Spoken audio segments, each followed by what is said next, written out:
Buenas noches a todos, bienvenidos a esta sexta clase ya del seminario Retornando a Freud. Un saludo para todos los que se han ido conectando en México, en Ecuador, en Colombia. Hoy tenemos un invitado muy especial que participa desde la ciudad de París y que está en unas horas improbables en conexión con nosotros, José Miguel Granja, que agradecemos enormemente su presencia hoy. Y bueno, José, quien orienta el seminario, es quien lo va a presentar para que todos conozcamos un poco más su recorrido.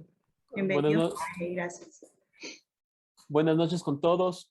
José Miguel es un colega mío, es ecuatoriano, es un psicólogo clínico de la Pontificia Universidad Católica del Ecuador. Tiene experiencia ya algún tiempo trabajando en el Hospital Esquirol en Francia, en el área de psiquiatría. También tiene un posgrado en la Universidad de París 7 de Psicología Clínica y tiene también un masterado en la Universidad de París 8 en psicoanálisis. Eh, entonces, como saben, nosotros hemos venido trabajando el tema de la introducción de la enseñanza de Lacan, el primer movimiento que hace su enseñanza. Habíamos visto que eh, Lacan se introduce hasta cierto punto por el sesgo de la crítica a los postfreudianos y vimos que habían unas ciertas razones que condujeron al intento de Freud de elaborar una segunda tópica. Vimos que estas razones se podían encontrar hasta cierto punto en ese texto de Más allá del principio del placer, en donde Freud opone las resistencias del lado del yo a la repetición inconsciente. Eso nos condujo a trabajar el tema de las resistencias. Vimos que las resistencias eran un tema que estaba desde el principio del psicoanálisis y que la repetición era un tema que se introduce en la época de los escritos técnicos. Vimos que Freud batalla un poco para tratar de definir estos términos, estos tres términos, repetición, transferencia y resistencia, y que durante un momento las diferencias parecían que no estaban tan claras, etcétera. Esto nos condujo a hablar de una cierta dialéctica de lo que podíamos llamar el vencimiento de las resistencias en la interpretación y vimos que este vencimiento de las resistencias siempre se trataba en Freud de un proceso dialéctico. Gracias a esto nos enfocamos un poco en la idea de la perlaboración freudiana, en la idea de la reelaboración freudiana, eh, y esto nos condujo a hablar sobre el tiempo lógico en Lacan, sobre todo el tiempo para comprender, porque vimos que en Lacan hay un desenvolvimiento también del tiempo lógico, y es por eso que he invitado yo a José Miguel, porque José Miguel es alguien que ha trabajado esta cuestión del tiempo lógico durante muchísimo tiempo y no he conocido a nadie hasta ahora que pueda hablar mejor del tiempo lógico que él. Entonces, te agradecemos, José Miguel, un montón. Y cuando quieras puedes comenzar. No sé si es que quieres compartir algo en la pantalla y si está habilitado, Andrea. ¿Todo está habilitado? Ok, entonces te damos la palabra, José Miguel. Muchas gracias. Adelante. Bueno, buenas tardes con todos. Muchísimas gracias por la invitación, José, Andrea. Efectivamente, la cuestión del tiempo me ha interesado desde hace mucho tiempo, y especialmente este texto de Lacan, que se llama El tiempo lógico y el acerto de certidumbre anticipada, un nuevo sofisma. Tiene un subtítulo que es un nuevo sofisma. Estaba escuchando, como no puedo, la diferencia horaria complica el seguimiento en vivo del seminario. Vi en diferido en YouTube la última lección del seminario que estás haciendo, José, en la que ya abordas el tema del tiempo lógico, del sofisma, y me parecía interesante retomar ciertos puntos que tú habías, de cierto modo, introducido. Por ejemplo, es la proposición de Lacan de leer la temporalidad del análisis con los términos o con las instancias del tiempo lógico, de las que tú ya hiciste mención, el instante de ver, el tiempo para comprender y el momento de concluir. Precisamente en el seminario del Hombre de los Lobos, que es un seminario anterior digamos, al inicio oficial del seminario de Lacan con los escritos técnicos de Freud, en una de las lecciones Lacan va a hablar de las etapas, de las fases del análisis del Hombre de los Lobos, utilizando el texto de Freud, y al final de esta lección va a decir justamente, voy a traducir al mismo tiempo porque tengo el texto en francés. Al inicio está el instante de ver, dice Lacan. Se trata de la evidencia asible en el instante de una mirada puesta en escena en el sueño de los lobos. La segunda etapa es aquella del tiempo para comprender el problema, ocupado por el largo trabajo de cogitación, del working through, está en inglés, la perlaboración, en el primer periodo del análisis. Y finalmente, el momento de concluir con el elemento de prisa y de urgencia introducido en el análisis por la presión temporal que Freud se resuelve a ejercer. Entonces, efectivamente, Lacan ya tenía ya podía proponerse la idea de concebir a través de su propia elaboración sobre el tiempo una estructura temporal de la cura analítica. Estructura temporal justamente es algo que cabría trabajar con cierta minuciosidad, porque suele decirse que Lacan fue estructuralista y suele decirse que no lo fue tan bien. Es decir, que se inspiró de los estructuralistas, sobre todo Ferdinand de Saussure y Claude Lévi-Strauss, pero que de cierto modo bueno, en todo caso es lo que se dice, él se apega mucho al estructuralismo y en un momento dado va a abandonar. A mí me parece que es posible hacer otra lectura, es decir, que desde un inicio él va a tomar estas referencias estructuralistas muy en serio, pero al mismo tiempo él definirá una noción de estructura que no es igual a aquella que la que podemos ver, por ejemplo, en Saussure, en la lingüística, donde para él la estructura de la lengua excluye toda temporalidad. Lo dice muy claramente en el curso de lingüística general. Dice que la lengua hace como si no existiera el acto de la palabra en su temporalidad. El texto del tiempo lógico muestra justamente cómo para Lacan estructura no excluye tiempo. Y justamente él va a decir, él tiene este sintagma, estructura temporal. Entonces se puede leer de distintos modos, el tiempo, la estructura o la estructura del tiempo. Justamente un escrito muy, digamos, temprano de Lacan, en el que habla de un texto de Minkowski, el psiquiatra, que se llama El tiempo vivido.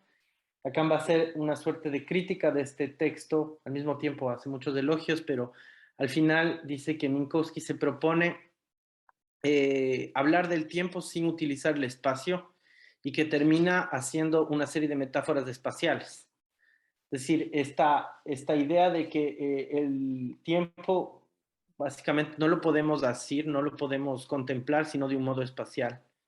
Va a ocupar a Lacan, al parecer, bastantes años de su vida, porque encontramos esta idea, esta crítica, ya les digo, en el comentario del libro de Minkowski.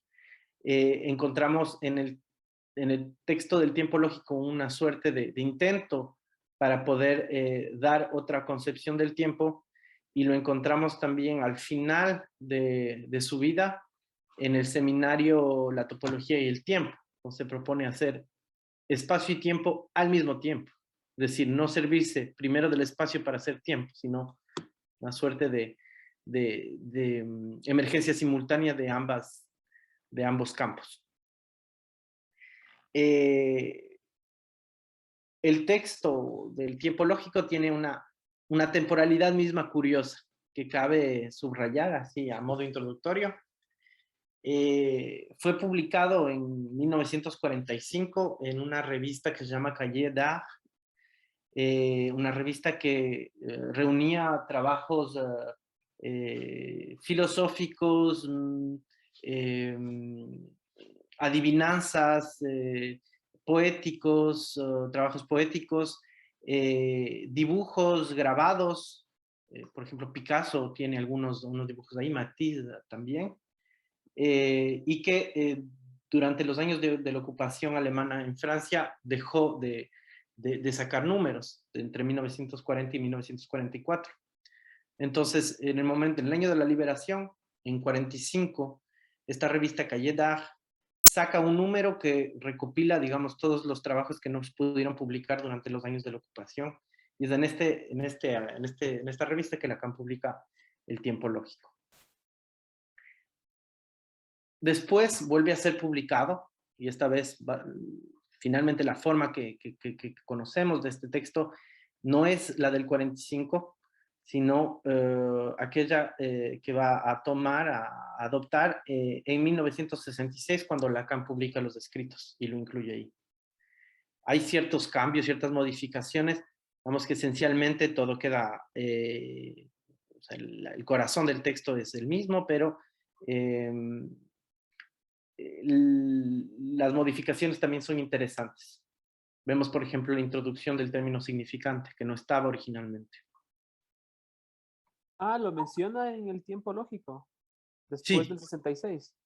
En el 66 vemos introducido el término significante. Es interesante porque yo estaba casi seguro de que significante se introduce en función y campo de la palabra, pero bueno, o sea... Bueno, es una revisión, claro, es una... Claro, efectivamente. Pero eso quiere decir que Lacan, de cierto modo, lee en el tiempo lógico algo que va a ser nombrado posteriormente, pero que ya estaba ahí. Y eso justamente es lo que voy a tratar de decir. El lugar que ocupa el tiempo lógico en los escritos no es insignificante. Lacan va a hablar de este lugar en la nota al pie, en la primera nota al pie del texto. Va a decir: ojalá resuene con una nota justa entre el antes y el después donde lo colocamos aquí. Incluso si se demuestra que el después hacía antesala para que el antes pudiese tomar su fila. Repito. Ojalá resuene con una nota justa entre el antes y el después donde lo colocamos aquí. Incluso si demuestra que el después hacía antesala para que el antes pudiese tomar su fila. Entonces, ¿de qué se trata ese antes? El antes, a excepción del seminario de la carta robada, que es el primer texto, el antes son los escritos que tratan sobre el desarrollo de lo simbólico, del registro imaginario. El texto más importante es el estadio del espejo, pero también está la causalidad psíquica, donde el concepto fundamental va a ser el imago. El después, al contrario, trata de los escritos en los que Lacan cierne y depura progresivamente el registro simbólico, es decir, la dimensión donde se propone la pregunta por el sujeto. Y el ejemplo fundamental de este después es función en campo de la palabra y el lenguaje, que sé que has venido trabajando también en el seminario, José. Entonces, el después, lo simbólico, hacía antesala, esperaba que el antes, lo imaginario, se desarrollase completamente. Lo simbólico, cuya elaboración se sitúa en lo que suele llamarse la primera enseñanza de Lacan desde los años 50, en realidad aparece antes, justamente en el escrito del tiempo lógico, como si el texto mismo fuese un acerto de certidumbre anticipada respecto a este registro. Por eso, en el segundo año de su seminario, en el 55, Lacan dirá que el sofisma fue hecho expresamente con la intención de distinguir lo imaginario y lo simbólico. Entonces, esa intención expresa del sofisma realmente no estaba ahí originalmente. Es decir, no podía nombrarlo así. En el tiempo lógico parece el descubrir esta distinción fundamental, imaginario y simbólico, y solamente con el desarrollo del imaginario Es decir, solamente porque el antes toma su fila, esto simbólico descubierto como una suerte realmente de acto de descubrimiento, un rayo que viene a iluminarlo, que viene a iluminar todo, necesitaba el desarrollo de lo imaginario para poder ser nombrado como simbólico, para poder ver la emergencia de los términos que vienen a definirlo como significante, metáfora, metonimia. Al decir que el después hacía antesala para que el antes pudiese tomar su fila, Lacan hace alusión a la lógica misma del acerto de certidumbre anticipada, más precisamente a los efectos producidos por el carácter anticipado de la certidumbre que se afirma. Aquello que Lacan llama el acerto de certidumbre anticipada se trata de una afirmación que se realiza a través de un acto que no utiliza la boca, por así decirlo. En el sofisma se trata de un movimiento, se trata de un paso realizado con los pies. Pero como tal, es un acto lenguajero. Es, en la lógica misma del sofisma, equiparable al acto de la palabra. Es una afirmación, por eso Lacan habla de acerto. Y esta afirmación concierne una certidumbre anticipada, es decir, una certidumbre que no es actual, no es total, no se conoce con certeza, pero se la conoce anticipadamente. Pero para que se la conozca, disculpa que te interrumpa otra vez, José Miguel, pero para que se la conozca es necesaria esa precipitación precisamente. A ver, digamos que la certidumbre se asoma, aparece como un rayo en el cielo, y para que pueda esta salir de toda duda, llegar a una certidumbre actual, el sujeto necesita agarrar el momento, dice Lacan, asir el momento de concluir. Pero también puede perder la ocasión. Solamente si es que agarra la certidumbre anticipada a través de la afirmación, esa certidumbre va a poder llegar a una verificación.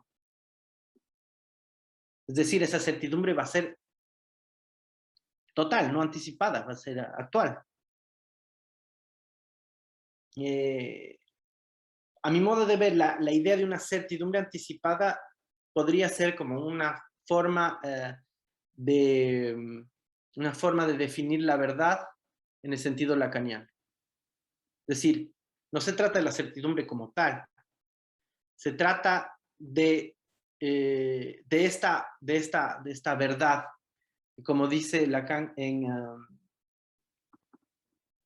la cosa freudiana, creo que es esta verdad que desaparece el instante mismo en el que aparece y que habla. Esa es la afirmación más resonante para mí de la cosa freudiana, es yo la verdad hablo. ¿No? Cuando hace una crítica también, Sí. la defensa, por ejemplo.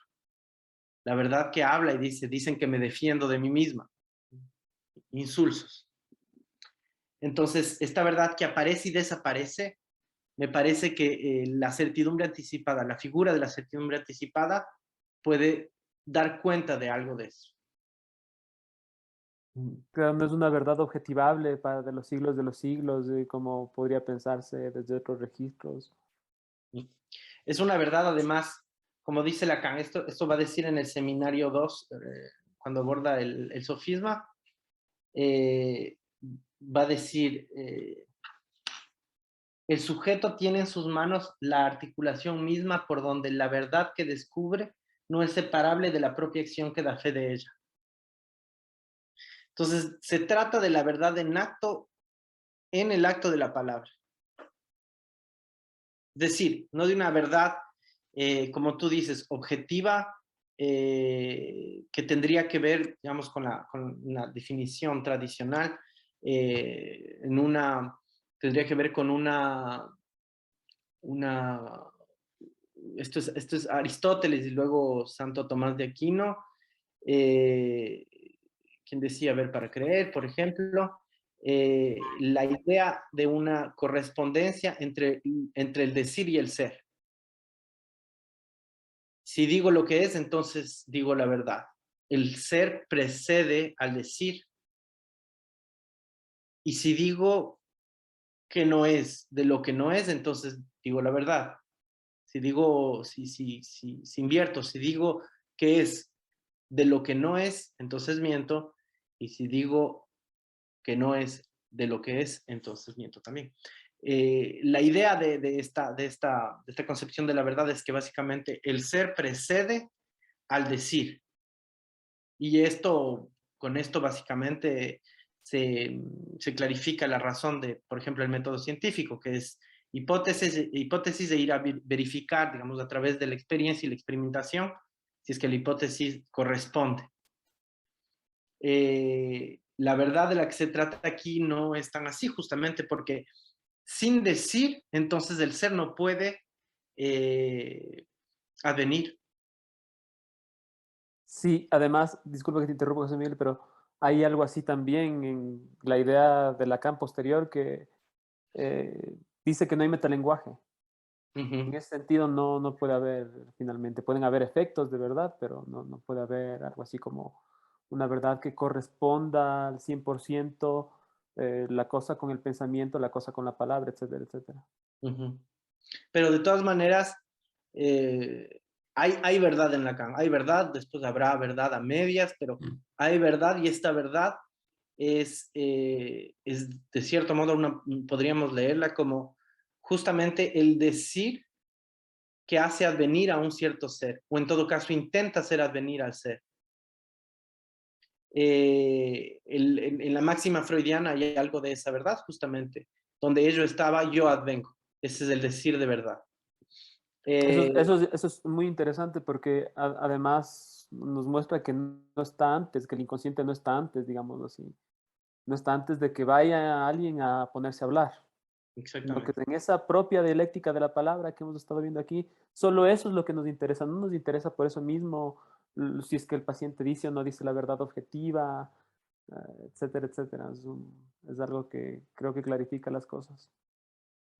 El asunto es que, y eso es lo más interesante, el asunto es que esta, este acto de la palabra que agarra la verdad, que vehiculiza la verdad, eh, esto es algo extremadamente importante en el texto que de cierto modo mis lecturas no se, no se suele dar la relevancia suficiente.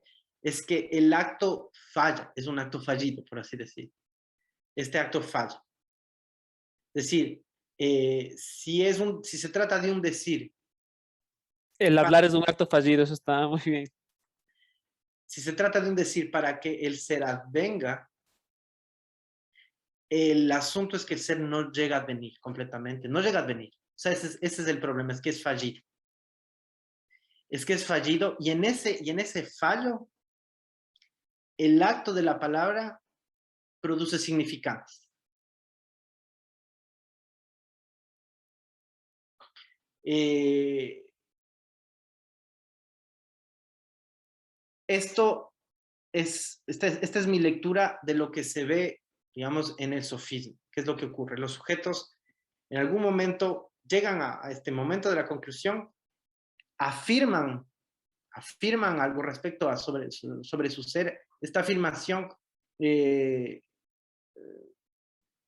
no precede la verdad que agarra, que vehiculiza, pero dudan enseguida, dudan y se detienen.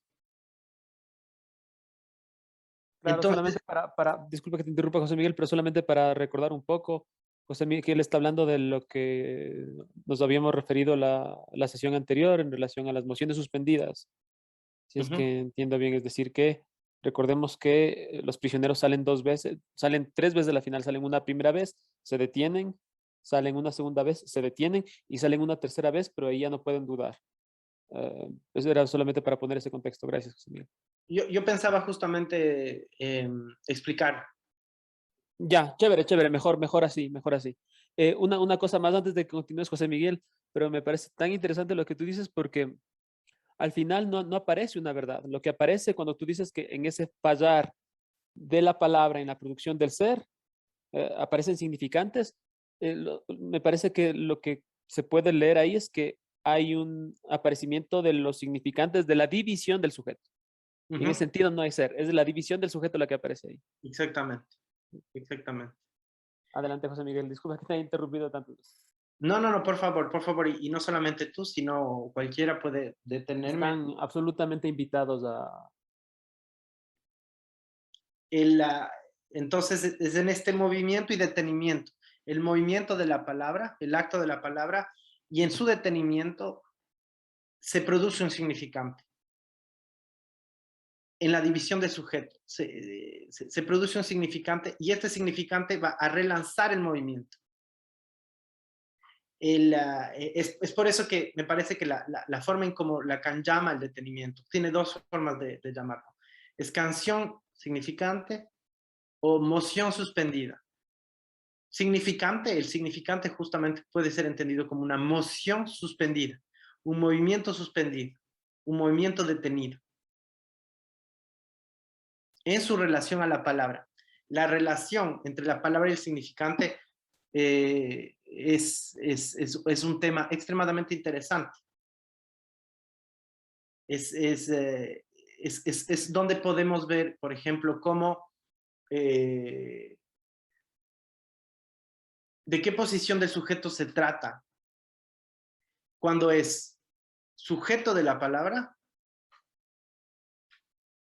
y cuando es sujeto efecto del significante, que no es necesariamente lo mismo.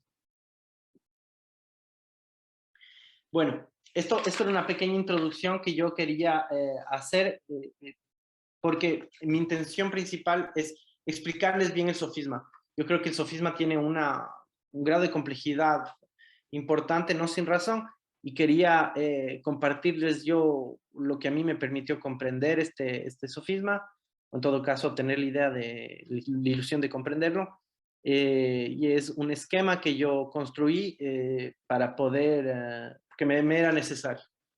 Me era necesario, de cierto modo, espacializar el tiempo del que se trata en el sofisma de los prisioneros para poder yo mismo tener una cierta idea de lo que está en juego. Entonces, construí un esquema que voy a compartirles hoy día. ¿Puedo compartir la pantalla? Creo que sí.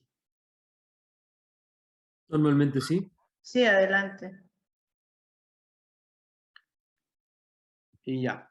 ¿Pueden ver? Perfecto. Ya, muy bien. Entonces, yo les he puesto aquí, en primera instancia, el esquema. Y en segunda instancia, lo que Lacan llama la solución perfecta está copiado directamente de los escritos, ¿no? Una breve explicación de los símbolos del esquema. Voy a cambiar a puntero láser y que esto, ya. Los círculos blancos, los círculos negros representan, como en el sofisma, digamos, los sujetos con un disco blanco con un disco negro, los prisioneros con un disco blanco con un disco negro. La barra que está sobre C, únicamente sobre C, no aparece en otro lado, implica una exclusión. Ya les voy a decir precisamente cuál. Si es que el disco blanco o el disco negro no tiene una flecha sobre él, entonces está quieto, está en inmovilidad. Y si es que tiene una flecha sobre él, es que está en movimiento. En la primera columna, la columna marcada 0, están las cuatro, en realidad las tres combinaciones posibles y una cuarta combinación excluida por las condiciones del juego. El juego es el siguiente. Hay 3 prisioneros. El director de la prisión les convoca para proponerles un juego y el ganador tendrá como premio la libertad. Él les muestra que tiene 3 discos blancos y 2 discos negros. Esto es importante, ¿no? Hay 3 discos blancos, que es el mismo número de prisioneros, y 2 discos negros, que es un disco menos que el número de prisioneros, ¿no? Y les dice, les voy a colocar un disco a cada uno y tendrán ustedes que deducir lógicamente a partir de lo que vean cuál es su disco. No pueden hablar entre ustedes y el primero en que llegue a la puerta diga su conclusión y la argumente, y dé argumentos lógicos para ella, ganará la libertad. Entonces, les pone a cada uno un disco blanco, no utiliza los negros, y les dice, bueno, comienza el juego. Se me ocurre algo así como los juegos del calamar. Esto podría haber sido uno de los juegos del calamar para quienes vieron la serie. Entonces, porque al fin y al cabo es un juego bastante cruel. O sea, lo que está en juego es el encierro y la libertad. Entonces, en esta primera columna, lo que yo pongo ahí es todas las posibilidades, o sea, no solamente, digamos, los 3 discos blancos que el director puso sobre los prisioneros, un disco sobre cada uno de ellos, sino también las distintas elecciones que él hubiera podido hacer a partir de la colección inicial de 3 discos blancos y 2 discos negros. Entonces él, como puso efectivamente 3 discos blancos, pero él hubiera podido poner también un disco negro y 2 discos blancos. O también 2 discos negros y un disco blanco. Sin embargo, no podía haber puesto 3 discos negros porque no tenía 3 discos negros, solo tenía 2 discos blancos, 2 discos negros. Eso quiere decir que, según la colección inicial de discos, siempre habrá al menos un blanco. Al menos uno de los prisioneros tendrá que ser blanco. Ahí para quienes hayan avanzado un poco la lectura de Lacan a partir de los años 70, está en juego la idea del al menos uno, del au moins un, como dice en francés. Entonces, al menos uno será blanco porque no hay 3 discos negros. Cada una de las combinaciones, yo le he puesto una letra para identificarla más rápidamente. Alfa es la combinación de 3 blancos, beta la de un negro y 2 blancos, gamma la de 2 negros y un blanco, y delta es la combinación excluida, está marcada por la barra sobre el tercer disco negro.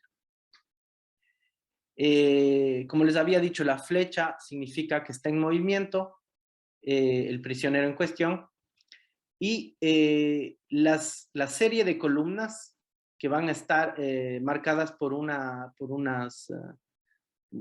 números es la evolución, digamos, la evolución de la situación, la evolución de la combinación correspondiente en el tiempo. Es decir, hay una línea, hay un eje vertical de la sincronía y un eje horizontal de la diacronía, de cómo esta sincronía evoluciona en el tiempo. Esta es como la estructura del esquema. Entonces, ¿qué nos dice Lacan? Después de haberse considerado entre ellos durante cierto tiempo, las cursivas son de Lacan, ¿no? Los 3 sujetos dan juntos algunos pasos que los llevan a cruzar la puerta todos a una. Es decir, todos al mismo tiempo. Separadamente, cada uno da entonces una respuesta semejante que se expresa así. Fíjense en este cada uno. Este cada uno se dice rápido, pero es bastante, es un significante clave. El cada uno pone en juego 2 dimensiones contradictorias, o no contradictorias, pero opuestas al mismo tiempo. El cada uno pone en juego la generalidad. Se puede reemplazar todos por el cada uno. Por ejemplo, todos comemos, cada uno come. Pero hace algo más. El cada uno considera la colección, considera la generalidad, tomando a cada elemento separadamente. Este significante es un poco mágico porque permite poner en juego relaciones de reciprocidad como ningún otro. Por ejemplo, si yo digo, hay 3 personas, yo digo, todos se miran, hay 2 personas, los 2 se miran, la relación de la mirada, quién mira a quién no está clarificada. No hay una precisión respecto a quién mira a quién. Cuando se dice cada uno mira al otro, se entiende que hay una relación de reciprocidad. Es decir, que si A mira a B, entonces B también mira a A. Esta relación de reciprocidad solamente puede ser puesta en juego a través del cada uno porque el cada uno abre la posibilidad de hablar de el otro, cada uno y el otro. Cada uno y el otro en el mismo conjunto.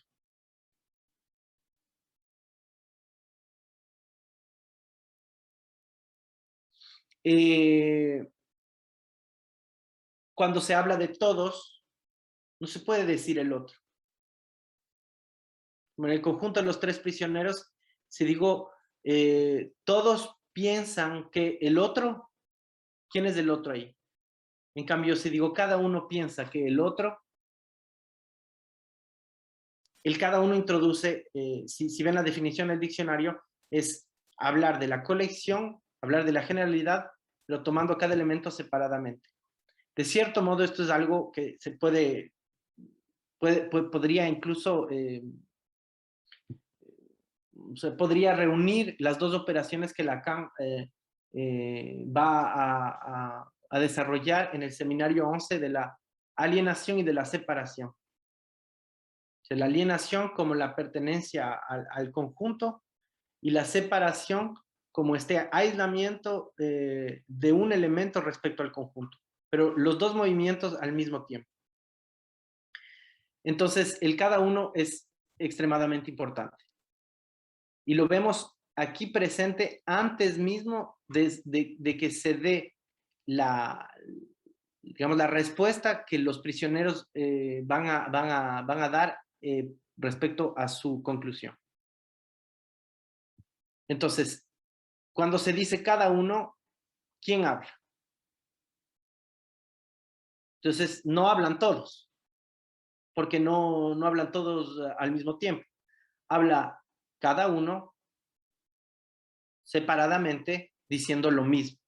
Es decir, es un discurso a la vez común, pero que parte de lo particular.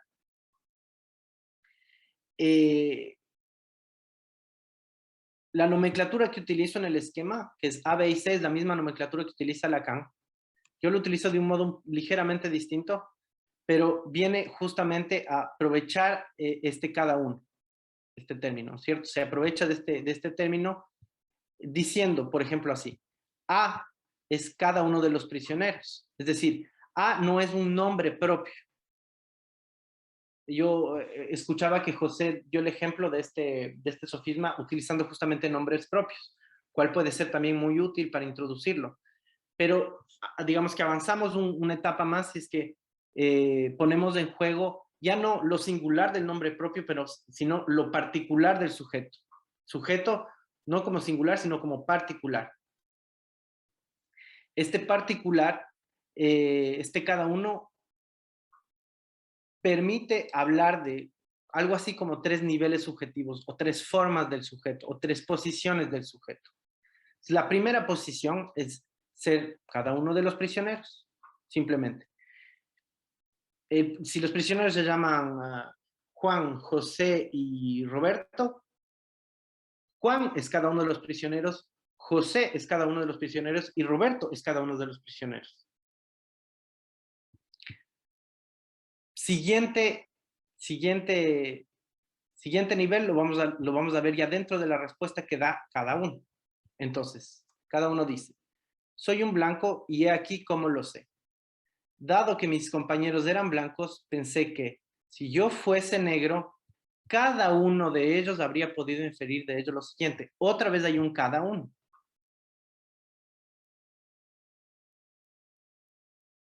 cada uno lo vemos en la leyenda como siendo aquello que nombra B. Entonces, si A es cada uno de los prisioneros, B es cada uno de los otros para A.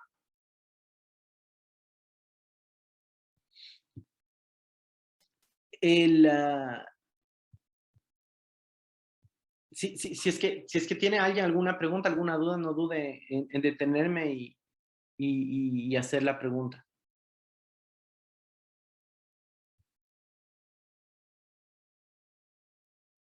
Bueno, entonces prosigo.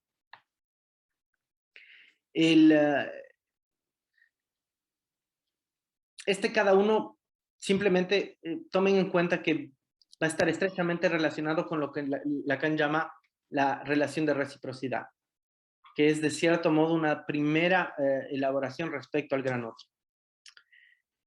Entonces, vamos a volver a leer, pero ahora simplemente, ahora vamos a tratar de seguir el razonamiento de los prisioneros a través del esquema, ¿no? Entonces, soy un blanco y aquí como lo sé, cada uno dice eso, dado que mis compañeros eran blancos. Ahí se encuentra A en la combinación alfa. Él no sabe que es blanco, pero ve que B y C son blancos, ¿no? Dado que mis compañeros eran blancos, pensé que si yo fuese negro, entonces, ¿qué hace ahí? Se trata en el esquema de un movimiento hacia arriba. Está suponiendo que es negro, entonces está suponiendo que está en la combinación beta, en la que ve que B y C son blancos, pero él es negro. Entonces dice, si yo fuese negro, cada uno de ellos habría podido inferir de ello lo siguiente. Al decir cada uno, justamente no necesitamos pensar en la situación de B y de C separadamente, porque con cada uno simplemente estamos reuniéndolos a los dos en una unidad. No reuniéndolos en una fusión, sino reuniéndolos como siendo ambos uno, o sea, siendo cada uno uno de los sujetos en juego. Están en una situación recíproca, entonces no tenemos que pensar, no tenemos que hacer el mismo razonamiento para B y para C. Al decir cada uno, basta. Al decir cada uno, basta. Es decir, volviendo al ejemplo que les daba, si Juan mira a María y María mira a Juan, yo puedo decirlo de un solo trazo, de un solo golpe, puedo decirlo, cada uno mira al otro.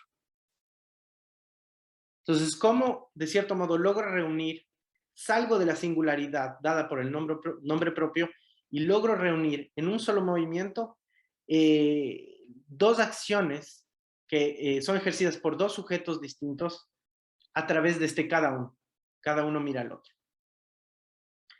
Entonces, basta con que A hable de cada uno de los otros, que en este caso lo llamamos B, para poder desarrollar su razonamiento. Entonces, está B, está A suponiendo que es negro, entonces suponiendo que está en la combinación beta, dice, si yo fuese negro, entonces cada uno de ellos podía inferir de ello lo siguiente. En este caso se ubica, digamos, en B, se hace relevar por B, hace una hipótesis en su nombre y dice lo siguiente. Si yo también fuese negro, fíjense ahí cómo si estábamos en un primer nivel de citación, este es el discurso directo, ¿no? Es una citación en discurso directo. Estamos en un primer nivel de citación en el que estaba puesto en juego cada uno de los prisioneros, llamado A. Aquí, desde que A va a ser esta hipótesis en nombre de B, pasamos a un segundo nivel de citación. Está marcado por ¿cómo se llama por la comilla simple. Es un segundo nivel de citación que marca la entrada en un cierto juego, puede llamarse intersubjetivo. Entonces, ya no es la situación de A propiamente de la que se trata, a pesar de que sigue siendo A quien habla, se trata de la situación de B, imaginada por A. Entonces, estando en beta, suponiéndose negro, A, imagina imagina lo que B podría suponer al ver que A es negro y al ver un blanco. Al ver un negro y un blanco, ¿no es cierto? Entonces B, ¿qué podría decir? Si yo también fuese negro, entonces ahí otra vez sube un nivel en la combinación, llega a la combinación gamma, en la que B es negro. El otro es C, puesto que debería reconocer en esto inmediatamente que él es blanco. ¿Por qué? Porque ya, como ya habíamos dicho, no hay un tercer negro. Entonces, si es que C, que es el otro, en este caso, ve solamente ve dos negros, él no puede pensar que es negro. Sabe que solo hay dos discos negros en la colección inicial. Claro, Entonces, disculpa, José Miguel, o sea, lo que tú dices es que en este esquema, cada una de las hipótesis es un avance más. exacto. Digamos, pues mientras va subiendo, ahí las hipótesis que hace A, B o C no importa, y por eso es que decías que en realidad, en realidad no hace falta poner nombres propios a los prisioneros, porque cada uno, desde su punto de vista, puede ser lo que puede pensar en lo que el otro puede pensar, y en esos niveles que tú vas subiendo son los diferentes niveles de hipótesis que llegan a un tope en donde ya no se puede seguir avanzando, y ese tope es precisamente que hayan dos negros. Exactamente. Es decir, ya no se puede seguir avanzando porque C ya no puede suponerse el también negro. Desde el inicio, el director les hace saber que solo hay dos discos negros. Entonces, si llegase el caso en el que un blanco ve dos negros, alguien ve dos negros, sabe inmediatamente que es blanco. Y por eso habría salido enseguida, como sigue en el texto, ¿no? Algo que es importante ver es que nosotros hablamos de los prisioneros, al formular su respuesta, hablamos de cada uno de ellos. Dentro de la respuesta de los prisioneros, dentro de la respuesta de este cierto cada uno, del sujeto de este cada uno, se va a hablar, o él va a hablar de cada uno de los otros, de cada uno de sus compañeros. Pero cuando ya se trata de lo que diría cada uno de ellos, ahí ya no hay más un cada uno. Entonces hay cada uno en un primer nivel, hay cada uno en un segundo nivel, pero en el tercer nivel ya no hay cada uno, simplemente es del otro, porque se ha llegado, digamos, al tercer sujeto, ya no hay más. Imagínense si fuesen 4 sujetos, en ese caso habría el cada uno inicial, después un cada uno, después otro cada uno y al final el otro.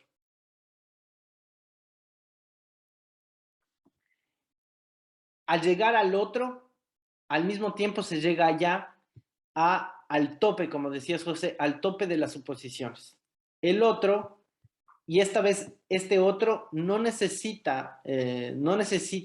necesita suponerle un yo, suponerle una hipótesis. El otro simplemente se dice de él que reconoce inmediatamente que es blanco y sale enseguida. Lo que no ocurre cuando se pasa de A a B. Cuando se pasa de A a B, A dice, si yo fuera negro, entonces él debería pensar, si yo también fuese negro, y en el paso de B a C ya no ocurre eso. Si yo fuese negro, entonces el otro saldría. Ya no hay esa suposición, ya se llegó al tope. Eso es justamente el instante de ver. El instante de ver es este sujeto que es un sujeto lenguajero. Lacan habla del sofisma como una experiencia de ficción, es una experiencia construida a través del lenguaje. Y cabe fijarse en la rigurosidad con la que Lacan formula lo que llama la solución perfecta, este texto. Este tercer sujeto, este tercer nivel, que es C, al ver dos negros y saber inmediatamente que es blanco, sale inmediatamente. Esta salida inmediata, este tiempo igual a cero, dice Lacan, es lo que él llama el instante de ver. Es decir, C ve dos blancos y sabe que es, ve dos negros y sabe que es blanco. Ese es el instante de ver. Entonces, C sale inmediatamente, después del instante de ver. Mira y sabe. Y es lo que se dice justamente en la solución perfecta, ¿no es cierto? Entonces, en el caso en el que C vería dos negros, habría salido enseguida. Pero esto es la suposición de B dentro de la suposición de A. Por eso esa es la complejidad del sofisma, que hay una suposición dentro de una suposición, ¿no es cierto? Entonces, en la suposición de B, dice, si yo fuera negro, el blanco saldría enseguida. Pero como no sale, entonces soy blanco. Por lo tanto, yo no soy negro y los dos habrían salido juntos convencidos de ser blancos. Fíjense que, por lo tanto, no soy negro. Aquí se acaba el segundo nivel de citación, ¿no es cierto? Hasta aquí está la suposición de B dentro de la suposición de A, ¿no es cierto? Esta suposición de B viene de aquí. Está en beta. Como estamos dentro de la suposición de A es negro, porque A supuso que era negro, entonces aquí dice, si yo también fuese negro, el otro, que es C, puesto que debería reconocer en esto inmediatamente que él es blanco, debido a la exclusión del tercer negro, habría salido enseguida. Por lo tanto, yo no soy negro, porque no sale enseguida, obviamente. Aquí está, como C, aquí, como les decía, la flecha significa el movimiento, pero esta es una suposición nada más. En el caso en el que se encontraría B, si es que A fuese negro, no sale el otro blanco. Y como no sale, ahí volvemos a la voz de A. Los dos habrían salido juntos convencidos de ser blancos. Si no hacían tal cosa, es que yo era blanco como ellos, así que me vine a la puerta para dar a conocer mi conclusión. Es así como los tres salieron simultáneamente, dueños de las mismas razones de concluir.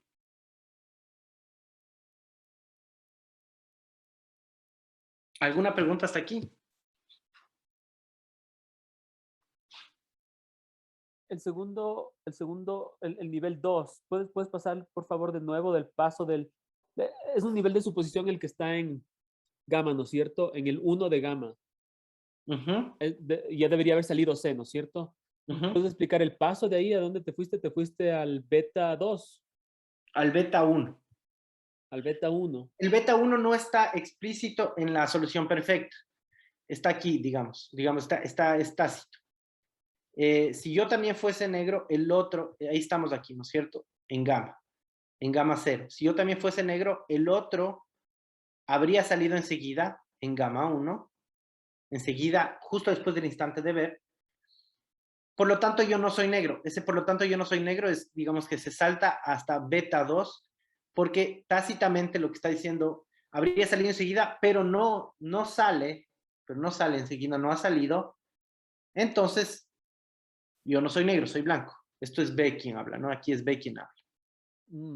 ¿Sí? Entonces, aquí el paso es tácito. Habría salido enseguida. Claro. Como no ha salido, entonces yo salgo porque soy blanco. Es porque no sales del segundo nivel de suposición, ¿no es cierto? Porque al principio estás en 2 niveles de suposición. La suposición de la suposición. Ajá. Y todavía no sales cuando estás ahí en beta 2. No salgo. Ahorita estoy hasta, digamos, por lo tanto yo no soy negro. Dentro de Claro, la... sigue suponiendo lo que haría B. Ajá. Y entonces ahí es donde retoma A la palabra, digamos, donde cierra la hipótesis que él hace en nombre de B y dice, y los dos habrían salido juntos convencidos de ser blancos. Ahí todavía estamos en B2, ¿no es cierto? Si no hacían tal cosa, ahí es donde bajamos y volvemos a alfa, que es la situación efectiva. Si no hacían tal cosa, porque realmente no se están moviendo. Es que yo era un blanco como ellos, así que me vine a la puerta para dar a conocer mi conclusión. Y es así como salen los tres simultáneamente. Entonces, algo que es importante es considerar cómo el movimiento es un dato importante para los prisioneros. O sea, se fijan en los colores de los discos de los otros, pero también se fijan en el movimiento. Es decir, anticipan la posibilidad de un movimiento y concluyen que la inmovilidad entonces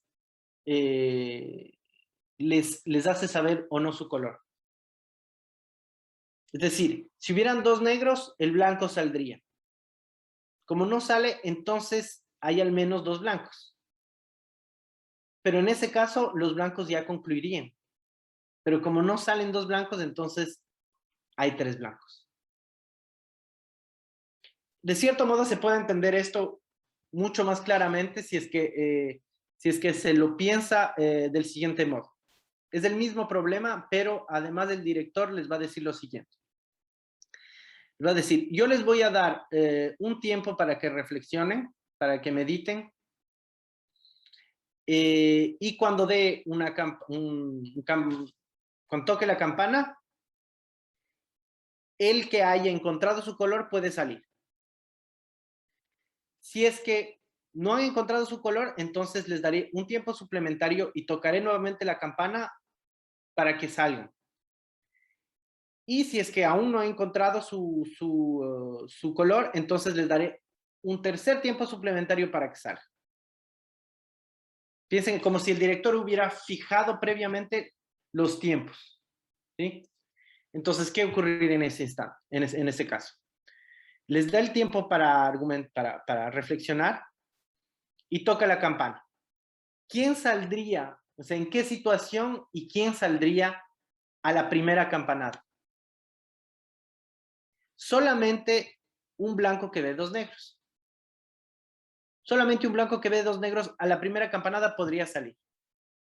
Solamente él. Esto, obviamente, como cada uno ve que los dos son blancos, entonces sabe, esto no puede ocurrir. Que para que esto sea, imagínense desde la posición de uno de los prisioneros, ustedes no ven su color, pero ven los colores de los otros. Si ven dos blancos, entonces saben que ninguno ve dos negros, que tendrían que ustedes ver un negro para que hayan dos negros al menos. Claro, disculpa José Miguel, pero con la solución de la campanada ya no habría, eso forzaría, ¿no es cierto?, a que haya una especie de sincronicidad de los momentos de comprender de todos. Forzaría un poco a eso y no haría necesarias las dos mociones suspendidas posteriores. Porque Exactamente, o sea, forzaría eso.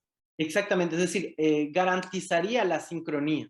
Como no hay esa campanada, tienen que haber las dos mociones suspendidas. Exactamente, es decir, es como si estas mociones suspendidas son significantes, entonces justamente al predeterminar los tiempos por parte del director, esta predeterminación es ya una introducción de significantes. Entonces, la primera campanada, ¿quién saldría? Solamente este blanco frente a dos negros que todo el mundo sabe que no existe. Pero, ¿qué pasa con esta situación? Es bien particular, porque a pesar de que como cada uno ve dos blancos, sabe que ninguno ve dos negros, a pesar de eso, si es que yo fuera negro, entonces cada uno de los otros blancos podría suponer esa situación falsamente. Podría pensar falsamente que esa situación es posible. Si yo fuera negro, entonces cada uno de los otros vería un negro y un blanco y podría pensar falsamente que es negro. Es decir, esta situación de gama no está completamente excluida. Es un pensamiento posible de cada uno de los otros en el caso en el que yo fuera negro. Que es necesario que exista a pesar de que cada uno de ellos vea dos blancos. Exactamente. ¿Por qué? Porque solamente cuando ellos, si es que yo fuese negro, solamente cuando ellos se dan cuenta de que ese caso es falso, de que gamma es falso, que ellos podrían reconocer que son blancos. ¿Ya? Entonces, primera campanada solamente podría salir un blanco frente a dos negros. Entonces, ¿qué pasa? Efectivamente, nadie sale en la primera campanada. Entonces, muy bien, el director dice, bueno, les voy a dar un tiempo suplementario, les da un cierto tiempo y toca la campana. Segunda campanada, ¿quién saldría? En ese caso saldrían dos blancos dos blancos frente a un negro. ¿Por qué? ¿Por qué saldrían los dos blancos frente a un negro? Porque cada uno viendo un negro y un blanco diría, Si yo fuese negro, entonces el blanco que veo ya hubiera salido en la primera campanada. Pero no salió, nadie salió en la primera campanada. Entonces, yo soy blanco. Eso sería el razonamiento que harían cada uno de los blancos y saldrían en la segunda campanada. Pero ¿qué pasa efectivamente? Nadie sale. Entonces el director dice, muy bien, les doy un tiempo suplementario. Tercera campanada, ¿quién sale? Esta vez salen los tres. Justamente porque se dice, si es que yo fuera un negro, cada uno se dice, si yo fuera un negro, entonces los dos blancos hubieran salido a la segunda campanada por los argumentos dados. Como nadie salió, entonces soy blanco. Y esa vez, y eso es lo importante, en esta estructura del juego, con las campanadas, no habrían, como dijiste bien, José, no habrían mociones suspendidas, no habrían escansiones significantes, porque los significantes ya están preestablecidos por las escansiones significantes ya están dadas por el director a través de las campanadas. Entonces, esto es lo importante, es en la medida en que no hay ese tiempo objetivado por las campanadas, esos lapsos fijos determinados extrínsecamente por el director, entonces el cálculo, digamos, de los tiempos, un cierto cálculo de los tiempos por parte de los sujetos no está exento de duda. Eso es algo que marca la diferencia también en el análisis en la medida en que no hay un tiempo fijo de las sesiones. Exacto. Porque la campanada sería el tiempo fijo y ahí sería objetivado ese momento y no habría esa precipitación del sujeto para llegar a la conclusión él mismo. Exactamente. No habría precipitación también. Esa es la dificultad, digamos, de no tener un tiempo cronológico en el análisis, sino que sea un tiempo de duración variable. Exactamente. Haces bien en decir eso, porque no solamente no habrían las descansiones, sino tampoco la precipitación. La precipitación se da por algo extremadamente interesante que Lacan lo dice de un modo muy preciso. Él dice que el yo sujeto del acerto conclusivo se aísla por una pulsación de tiempo lógico respecto del otro, es decir, respecto de la relación de reciprocidad.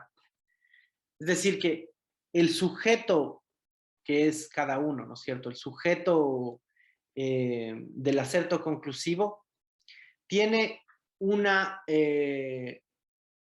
desfase temporal respecto a los otros. Es decir, cada uno tiene un desfase temporal respecto a los otros. ¿Por qué? Es por el lugar que ocupa en la enunciación. Es decir, este sofisma está completamente determinado por elementos lenguajeros. Básicamente la hipótesis del sujeto para poder salir es, si yo fuera negro, los otros no tardarían en salir reconociéndose como blancos.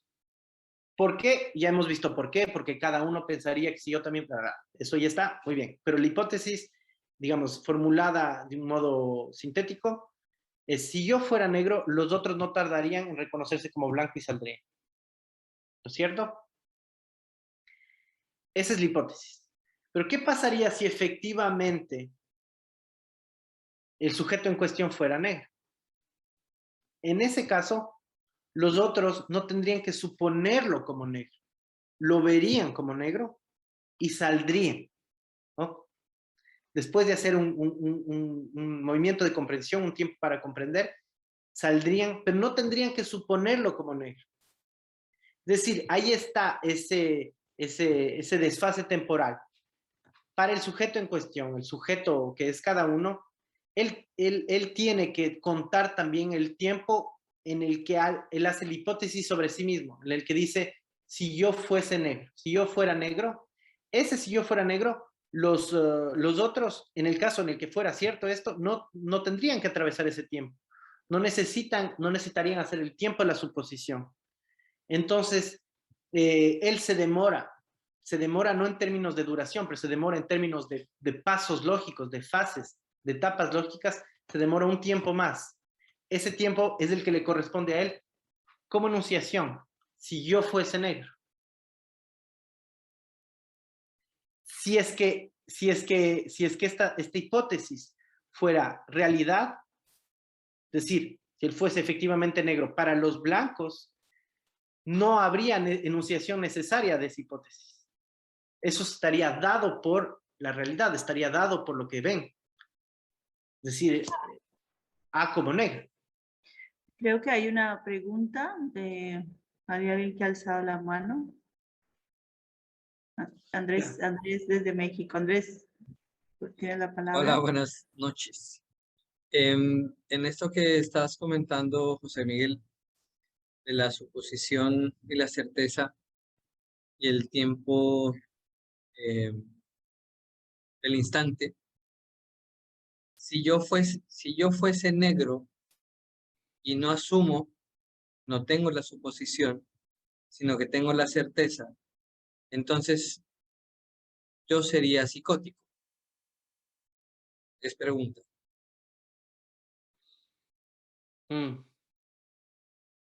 Sí, sí, podría reformularla, Andrés. Sí, lo pensaba ahorita estabas tú haciendo en este sentido, mostrando cómo la certeza, la suposición y el tiempo suponen un desplazamiento, un movimiento, ¿no? Entonces, si el sujeto que no se piensa negro, porque tiene que pasar primero por la suposición, suponerse implica también un momento de incertidumbre, no de certeza. Pero tampoco hay certeza con el otro. Si yo soy blanco como pregunta, como suposición, pero si yo soy negro y entonces el otro blanco y entonces haces todo esto que nos estás ahorita ilustrando. Entonces lo que pensaba es, si en ese sentido, ese de la certeza que dice, yo soy negro, yo salgo, entonces sería ese yo, ese que decide no tener certidumbre, no tener pregunta, sino tener certeza, sería entonces psicosis.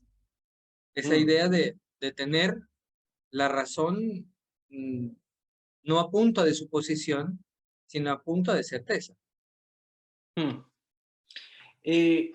Yo creo que la importancia de la certeza en el delirio es clara. O sea, la certeza tiene un papel fundamental en el delirio, pero no sé si se trata de una formación sobre sí.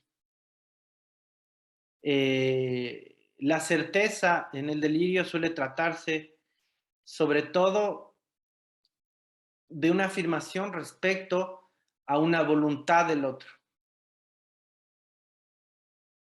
Lacan lo dice muy claramente en el seminario 3. Los signos que como tales portan cierta certeza para el sujeto, los signos en los que interpreta un mensaje proveniente del otro, se le imponen como una manifestación de una intención del otro que él sepa. El otro le hace saber, le dirige un mensaje hacia él y le hace saber. Le hace saber. Esta certeza se manifiesta más respecto a la intención del otro que puede ser una persona, alguien del entorno familiar, pero otro que también puede ser un otro de dimensiones cósmicas o de estatuto divino, es más respecto a la intención del otro que respecto a una afirmación sobre sí. Creo que también viene de cuando la iniciativa viene del otro, creo que dice Lacan, el delirio comienza cuando la iniciativa viene del otro. Recién, en consulta veo a un paciente de estructura psicótica y que me contó una escena efectivamente donde hay algo del orden de la alucinación, del falso reconocimiento. Poco importa, la cuestión es que algo de lo real se manifiesta a él bajo una forma muy precisa y que conviene ahorita como ejemplo de lo que estamos tratando. Eh, Tuvo una relación muy complicada con una mujer, su esposa, y se divorció. Y hace algún tiempo que el divorcio se pronunció, no hace mucho, pero el divorcio se pronunció. Eh, en particular, un momento de delirio celotípico respecto a ella. Y bueno, la relación fue deteriorándose y terminó en un divorcio. Su ex esposa eh, es de Argelia y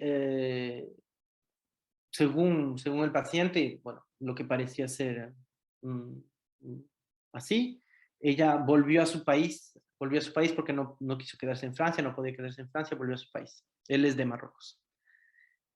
Entonces, esto fue hace poco, fue ayer, de hecho fue ayer. Entonces él me dice con cierto monto de angustia, cierta inquietud, me dice que cree haberle visto a la ex esposa en el metro. Le vio del otro lado de las rieles. Esto es bien importante porque generalmente es del otro lado de algo, del otro lado del muro, por ejemplo, del otro lado de la puerta, del otro lado de las rieles, en este caso donde aparece algo del fenómeno alucinatorio como siendo a la vez próximo e inalcanzable. Entonces, del otro lado de las rieles, lo formula así inicialmente, creo que la vi. Y después dice, la vi. No es que avanza en su certidumbre. No es que, digamos, no es que lo articula lógicamente, creo que la vino, pero realmente tiene que ser ella, no, sí, porque no hay este ir y venir que está claramente ejemplificado en el sofisma. No hay los conectores lógicos que de cierto modo escanden este ir y venir. Simplemente es en la formulación cómo se va como petrificando el significante. Creo que la vi.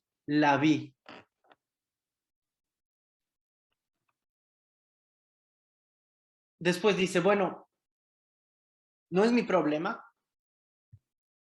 que de cierto modo se separa de eso, retomando una frase que yo había dicho al inicio del encuentro, porque habían instalado en mi consultorio una impresora, se ha instalado una impresora y yo no lo utilizo, entonces él llegó y dijo, ¿tiene una impresora?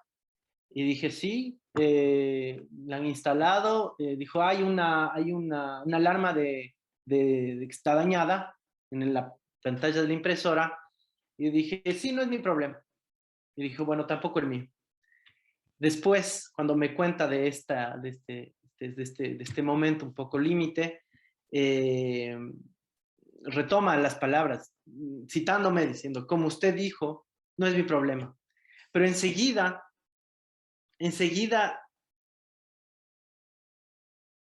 retorna la fuerza de la fuerza irruptiva del fenómeno bajo la forma de la intención, justamente. Lo que dice es, pero si la vi, es porque ella quería que la vea. Eso me angustia. Entonces, ¿cómo?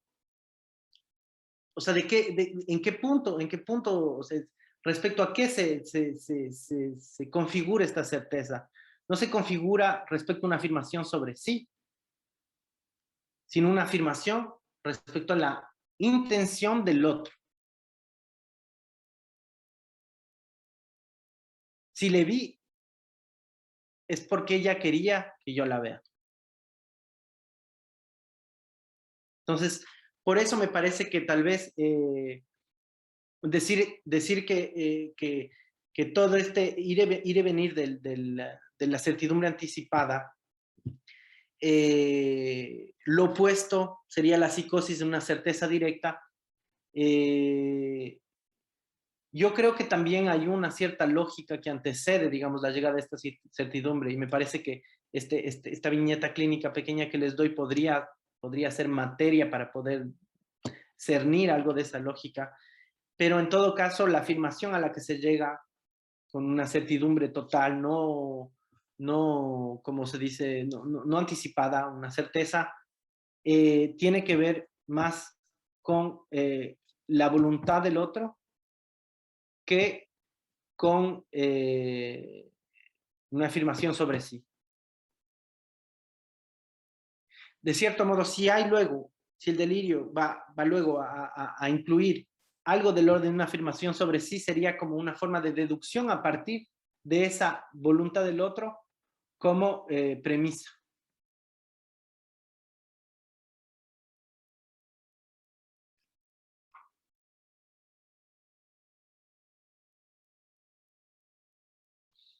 No sé si es que está contento con la respuesta. Andrés, es un nombre, ¿no es cierto, Andrés? Sí, así me llama.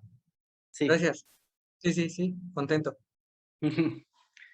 Bueno, no sé qué hora son y hasta qué hora podemos avanzar. Yo lo que he preparado, les anticipo, es no solamente la solución perfecta, sino sobre todo las escansiones. Ahorita hemos tomado un cierto tiempo para la solución perfecta. Vamos a ver si podemos avanzar un poquito más rápidamente para lo otro. Bueno, hemos visto. Entonces, un elemento más respecto a la conclusión. Entonces, en la medida, al momento de concluir, como llama Lacan, en la medida en que hay esta diferencia, desde el punto de vista de los otros, cuando me ven negro, o desde mi punto de vista, cuando yo me supongo negro, hay una diferencia temporal. Los otros no tienen que pasar por el tiempo de la enunciación que yo necesito pasar respecto a mi propio color. Entonces, Lacan dice, ahí hay un tiempo de retraso respecto a los otros. O sea, yo, suponiéndome negro, tengo un tiempo de retraso si es que fuera efectivamente negro y los otros me verían negro. Ese tiempo de retraso se combina con la inmovilidad de los otros. Si yo fuera negro, los otros ya hubieran salido. ¿Por qué? Yo tengo un tiempo de retraso. Porque en mi razonamiento yo tengo un tiempo de retraso respecto a ellos. Entonces ya hubieran salido. Como no salen, entonces soy blanco. Pero si llego a dejarles que se me adelanten, ahí sí estoy fregado. Porque ya no voy a poder reconocer si soy blanco o negro. Entonces, es este instante, la instancia no se llama instante, es el paso entre el tiempo para comprender y el momento de concluir, que es que no se resuelve completamente en el tiempo para comprender el problema. Hay algo que se vislumbra, pero solamente a través de un momento de concluir puedo poner en juego lo que vislumbré. Es decir, no tengo la verdad completa, no tengo la certeza, la certidumbre total. Solo puedo anticiparla y solamente puedo anticiparla si es que me muevo con ella. La frase de Lacan que es muy característica es: pasado el tiempo para comprender el momento de concluir, es el momento de concluir el tiempo para comprender. Es decir, el tiempo para comprender no se cierra en sí mismo. El momento de concluir lo corta. Si me quedo cogitando, si me quedo pensando, si me quedo tratando de comprender completamente la situación, si me quedo así comprendiendo, entonces dejo que los otros se me adelanten y ya no puedo agarrar la verdad que vislumbré un instante. Si yo fuera negro, los otros ya hubieran salido. Como no salen, entonces soy blanco. Si me quedo ahí, no, pero realmente no sé realmente si soy blanco, porque al fin y al cabo puede ser que estoy calculando mal los tiempos. Ya, salieron. Perdí la ocasión de poner a prueba esa verdad que vislumbré. Entonces, la idea es que los sujetos salen efectivamente, no pierden la ocasión. Y solamente concluyendo el tiempo para comprender, pueden salir. Es decir, no pueden, digamos, satisfacer su sed de comprensión. Tienen que concluirla. No se cierra la comprensión en sí misma. La conclusión corta la comprensión. Entonces, bueno, salen, pero como no hay campanadas, no hay un tiempo fijado, predeterminado, todo ese cálculo de los tiempos de saldrían inmediatamente, el uno saldría inmediatamente y los otros no tardarían en salir, es decir, que se demoran un poco, pero no tanto. Todo ese cálculo les hace forzosamente dudar. Y esto es lo que Lacan va a llamar esto es lo que Lacan va a desarrollar en la parte del artículo que se llama la discusión sobre el sofisma. Entonces, ¿qué va a decir Lacan? Este es como el párrafo principal, ¿no? Si A, al ver a B y C moverse con él, vuelve a dudar de ser visto negro por ellos, basta con que vuelva a plantear la cuestión deteniéndose para resolverla. Entonces, ¿por qué duda? Digamos, ¿por qué duda? Porque al salir cada uno, salen todos. Al salir todos, lo que se actualiza es la posibilidad de que yo salí muy pronto o los otros se demoraron mucho en salir. Es decir, yo soy negro, pero salí muy pronto pensando que era blanco. Los otros se demoraron un poco más en su razonamiento al salir. Entonces Lacan dice, basta que vuelva a plantear la cuestión deteniéndose para resolverla. Entonces se detiene. Esa es la escansión, ¿cierto? Se detiene. El movimiento comenzó en 3 y se detiene. Los ve en efecto, habla de cada uno, ¿no? Habla de A o cada uno, los ve en efecto detenerse también, porque estando cada uno realmente en la misma situación que él, o mejor dicho, siendo cada uno de los sujetos en cuanto real, es decir, en cuanto se decide o no a concluir sobre sí mismo, encuentra la misma duda en el momento mismo, encuentra la misma duda en el mismo momento que él. Es decir, cuando se detiene A, se detienen todos, porque todos son cada uno. Entonces, se detienen todos al mismo tiempo. Pero entonces, esto es importante, entonces, hay este vaivén, ahorita vamos a verlo con precisión.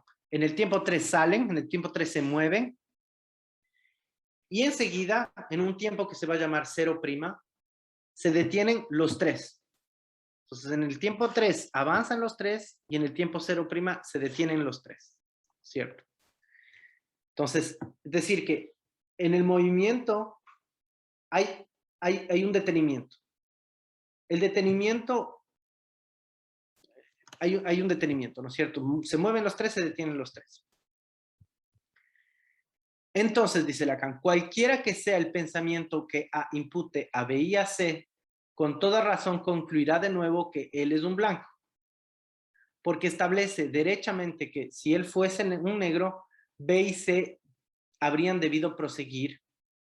Habrían debido proseguir, realmente yo no sé por qué Lacan le puso, porque en realidad todo se juega en lo siguiente. O bien se admite que vacilasen, según el argumento precedente, que encuentra aquí el apoyo de los hechos y que los daría dudar de si no son ellos mismos negros, que por lo menos deberían volver a echar a andar antes que él. Entonces ahí nos vamos a detener un instante. ¿Qué es lo que estaba diciendo Lacan? Se detienen los 3 y entonces A concluye de nuevo que es blanco porque si él fuese negro, B y C podrían vacilar, como dice Lacan, podrían también detenerse, pero deberían echar a andar antes que él. Entonces, para ver esto, vamos a ver una forma distinta del esquema en la que simplemente he excluido la combinación alfa, suponiendo, por ejemplo, que el director fue un poco injusto en la repartición de discos y a A le puso efectivamente un disco negro y a B y a C les puso blancos, ¿no es cierto? Entonces, en esta circunstancia, es algo que ya hemos visto, porque esto es parte del razonamiento de A. Sobre todo esta primera parte es parte del razonamiento de A. Pero no vamos a tomar el punto de partida con A, sino vamos a tomar el punto de partida con B. Él va a ser nuestro sujeto, digamos, real. Entonces B, en esta circunstancia, ya la conocemos. Vería un negro y un blanco y diría, si yo fuera negro, entonces C saldría inmediatamente al ver dos negros, que nos puede ser tres negros. Como no sale, entonces yo salgo, salen los dos. Esto es todo el argumento que A da. Pero ¿qué pasa si efectivamente se da de este modo, no es cierto? Al salir los dos, esto es lo que Lacan dice, pueden vacilar. Viéndole a negro, saliendo los dos blancos que han visto que A es negro, al salir al mismo tiempo pueden dudar, del mismo modo en que se da cuando son tres prisioneros. Pueden dudar y pueden detenerse por esta duda, porque ellos también están haciendo una forma de conclusión anticipada, de Sí, conclusión subjetiva. ahí todavía no está desmentido que yo puedo ser negro. Exactamente. No está desmentido completamente. El único que tiene la verdad, digamos, objetiva, es un blanco frente a dos negros. Pero dos blancos, un blanco frente a un blanco y un negro, no alcanzan una verdad objetiva tampoco. Su conclusión también es una forma disminuida del acerto de certidumbre anticipada. Disminuida. Entonces, cada uno podría pensar, bueno, tal vez yo me apresuré, tal vez el otro salió más tarde, como los tiempos no están preestablecidos, entonces el cálculo del tiempo siempre da lugar a una ambigüedad. Dudan y se detienen. Aquí está el cero prima en el que se han detenido, ¿no? Ahorita no consideramos el caso de A, solamente estamos desde el punto de vista de B, que es el mismo de C. Entonces, se detienen. Y ahí, esto es lo importante, es ahí donde Lacan dice, por lo menos deberían volver a echar a andar antes que él, puesto que siendo negro da su vacilación misma su alcance seguro para que concluyan que son blancos. Esta frase, que es un poco críptica, quiere decir que justamente porque A es negro en esta circunstancia, el detenimiento de los tres les hace saber, el detenimiento de los dos, que al fin y al cabo ellos vieron que A es negro y con eso les bastó, no importa si se mueve o no se mueve. Para los dos blancos, su detenimiento mutuo les hace saber a ciencia cierta que son blancos, porque si es que fuera negro, uno de ellos, entonces el otro no se hubiera detenido. Y aquí está. En este cero prima, que es un momento de detenimiento, es como una reinicialización del problema. C ya no estaría blanco como estaba inicio, ya no estaría quieto como estaba el inicio del problema, C estaría en movimiento, porque no se hubiera detenido. Un blanco frente a dos negros. Ve los dos negros, sabe que es blanco, se dirige hacia la puerta y no se detiene por ninguna razón. Entonces, ese primer detenimiento, es cierto que incluso si es que A fuera negro, los blancos podrían detenerse, podrían dudar y detenerse, pero el detenimiento mismo les daría saber que son blancos a ciencia cierta. Y esta vez el paso es directo. Esta vez ya no es una aserción de certidumbre anticipada, es una conclusión objetiva porque ven, cada blanco ve al otro, ve que el otro se detiene y con eso sabe a ciencia cierta que es blanco. Entonces, este es según el argumento precedente, cuando dice Lacan, esto no les he incluido en la diapositiva, esta explicación que les estoy dando es lo que está en el texto de Lacan, un párrafo justo antes del que les he citado aquí. Entonces, viendo cómo efectivamente ellos podrían dudar, pero su duda misma les permitiría concluir a ciencia cierta esta vez que son blancos, fíjense cómo para ellos se trata de solo una escansión, ya no volverían a detenerse. En el caso de un negro y dos blancos, los dos blancos avanzan, se detienen una sola vez y vuelven a salir y ya no vuelven a detenerse. Es solamente una escansión. De hecho, esta situación, dos blancos y un negro, es completamente analógica a la situación de dos blancos solamente. Es decir, un problema que sería semejante en el que hay dos prisioneros, dos discos blancos y un disco negro. Porque de cierto modo el negro aquí solo está descontado.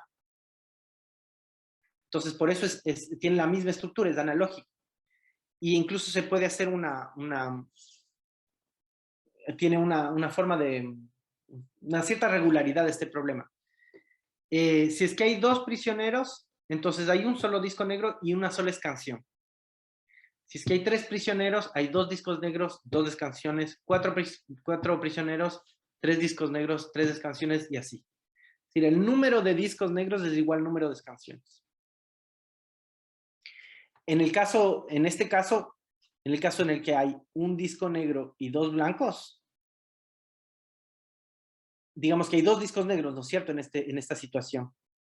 Un disco negro está presente y el otro disco negro se traduce en la escansión, en la única escansión que basta para encontrar la solución definitiva. Entonces recuerden, en esta situación, los 2 blancos, si ven un negro, avanzarían, se detuvieran, pero volverían a salir sin detenerse más. Una sola escansión. Pero en realidad eso es, obviamente esa no es la situación efectiva. La situación efectiva es que están los 3 blancos detenidos. Entonces ahí está nuevamente haciendo el mismo argumento A. Si yo fuera negro, los 2 blancos saldrían enseguida, pero están detenidos. Están detenidos y si les dejo salir, entonces me van a confundir. Si les dejo salir, pierdo la ocasión de ejercer esta verdad que descubro. Entonces, ahí está el resto del párrafo. Y es porque viéndolo de hecho blanco no hacen tal cosa, B y C, por lo que toma él mismo la iniciativa de hacerla. Es decir, que vuelven a ponerse en marcha todos juntos para declarar que son blancos. Entonces, la segunda salida. En 2'. ¿No? Fíjense cómo los tiempos ahora se han reducido. Antes íbamos de 0 a 3, ahora vamos de 0' a 2. Es decir, como que una etapa de razonamiento se reduce gracias a la escansión. Por último, dice Lacan, pero se nos puede oponer todavía que al levantar así el obstáculo no hemos refutado por ello la objeción lógica y que va a presentarse otra vez igual con la reiteración del movimiento y a reproducir en cada uno de los sujetos la misma duda y la misma parada. Sin duda, pero algún proceso lógico tiene que haberse cumplido, por la razón de que esta vez A no puede sacar de la parada común, sino una conclusión inequívoca.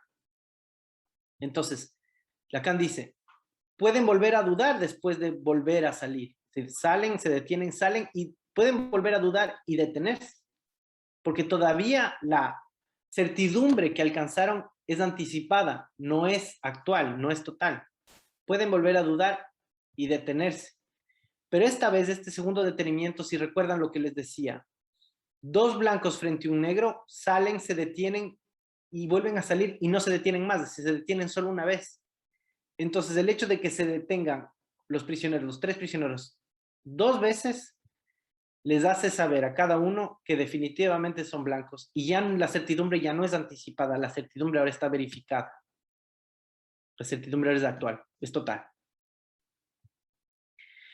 De hecho, Lacan propone una misma fórmula, una fórmula muy semejante entre este tiempo de la segunda escansión y el tiempo inicial del instante de la mirada. En el instante de la mirada se puede formular así. Se sabe que se es blanco al ver 2 negros. Así lo formula Lacan.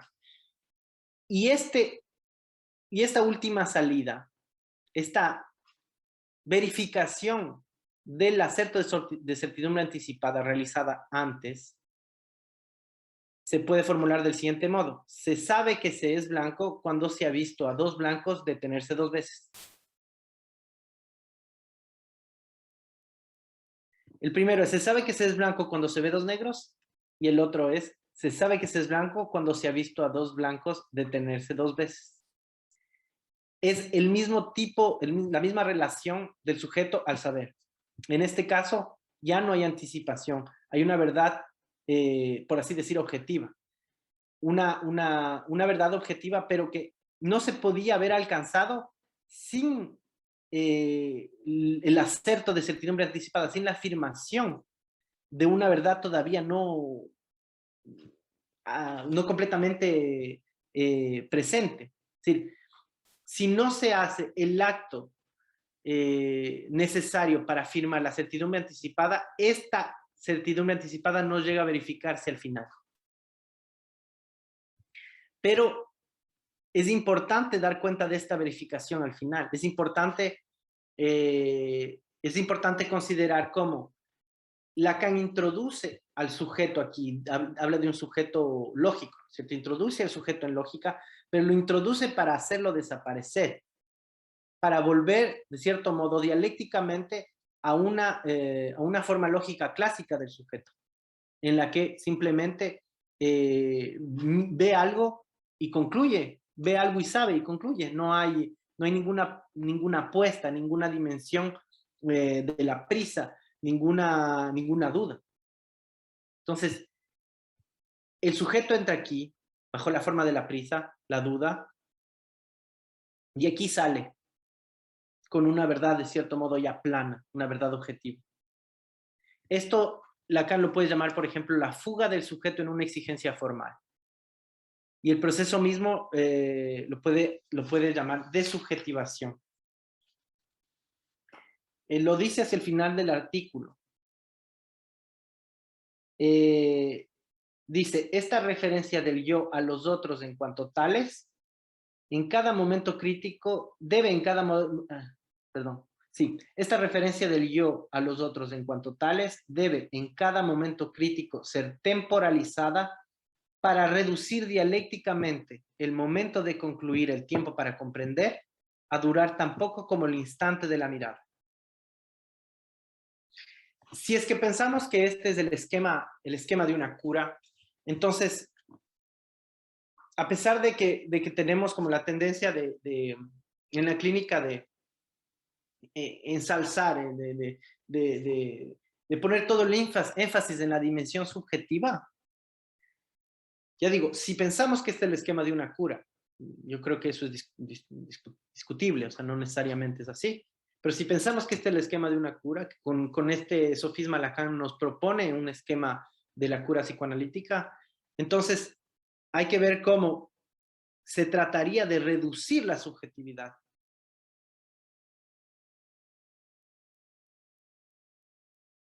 Es algo contemplable en la medida en que como fin de análisis se propone algo en relación al objeto, justamente. Ya no al sujeto, sino al objeto. Esto, como les decía, Lacan lo llama desubjetivación. Para decirlo de otro modo, tomo como el título de de un texto sobre el tiempo lógico muy interesante de Eric Porch, que es un psicoanalista francés. El título del texto es Contarse tres. Contarse tres. Entonces, el sujeto se cuenta tres. No se cuenta uno, no dice uno soy yo y punto, se acabó. Dice, el sujeto debe contarse tres. El sujeto inicialmente, el sujeto real A, cada uno, se cuenta tres al inicio. Es decir, tiene que suponer lo que supone el otro y tiene que pensar en el tercero también. Ahí están los tres niveles. A tiene que suponer lo que piensa B y después tiene que suponer lo que hace C en la suposición de B. Entonces tiene que pasar temporalmente por esas tres etapas, por esos tres niveles de subjetividad. Podríamos llamar el nivel del sujeto, el nivel del otro y el nivel del otro del otro. Tiene que atravesar esos tiempos, tiene que contarlos. Eso es contarse tres. Pero después de la escansión, ya solo se cuenta dos. Y después de la segunda escansión, ya solo se cuenta uno. Entonces va desinflándose el sujeto. Hasta el punto en que llega a esta forma del sujeto correspondiente al instante de B, que se llama el sujeto noético. Es así como lo propone Lacan, es un término de la fenomenología de Husserl, y que básicamente, para decirlo muy, muy brevemente, es el sujeto del conocimiento. El sujeto de la ciencia, a mí me parece comparable a lo que se llama en física el observador. El observador que puede ser alguien, pero el observador puede ser una partícula, por ejemplo. ¿Sí? Es decir, el sujeto como, digamos, punto perceptivo nada más. Como percipiens, como se dice en latín. Percibidor.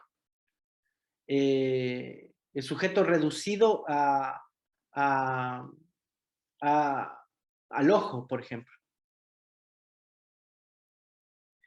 El sujeto que corresponde al tiempo para comprender, perdón, antes de abordar eso, no sé si es que ya está muy tarde, José, dime si tenemos tiempo o no. Yo creo que ya estamos sobre la hora, podríamos quedarnos unos 5 minutos más sin problemas, pero no mucho más que eso. Y además ya es muy tarde en Francia y yo por mí no tengo problema, la verdad, ¿no? Pero obviamente no quiero que te quedes hasta tan altas horas de la madrugada porque estás en Francia y entonces podemos seguir unos 5 minutos tranquilamente. Tal vez si necesitas unos 10, podemos seguir unos 10. Como les parezca, yo ahorita estoy, como les digo, es un tema que me gusta mucho. Yo, por mí dale, por mí dale, por mí dale. Bueno, entonces, simplemente quería compartirles una otra manera de ver el efecto de las escansiones, ¿no? De las canciones significantes. No es el nudo borromeano, no son los tres registros, simplemente son círculos de Euler, como se les llama, de Euler-Venn, para representar las tres combinaciones y su progreso y su evolución gracias a las escansiones significantes. Entonces, este es el primer estado de las cosas. Hay la combinación A, donde están los tres blancos, A, B y C. Perdón, no, la combinación alfa, donde están los tres blancos A, B y C. La combinación beta, donde están B blanco, C blanco, pero A negro. La combinación gamma, donde está C blanco, B negro y A negro. Y finalmente la no combinación delta, por eso no tiene círculo, en la que estarían C negro, B negro y A negro, pero que no existe como tal, justamente porque está excluida esa combinación, porque no hay un tercer negro. Por eso el disco negro de C está aquí afuera, no forma parte de lo posible. Estos son, digamos, los conjuntos de lo posible. Entonces, al inicio todo es posible. A está desde aquí, A está aquí, ¿no? A está en este punto. Este es nuestro punto de vista. A que mira dos blancos, perdón, ¿cierto? A está aquí, mira dos blancos. Él no sabe si es blanco o es negro. Pero lo que sí sabe claramente es que ve dos blancos. Entonces, para A, digamos, lo posible es alfa o beta. Gamma no es posible. Vea, fíjese como A no está, como blanco no está directamente, no está incluido en gamma.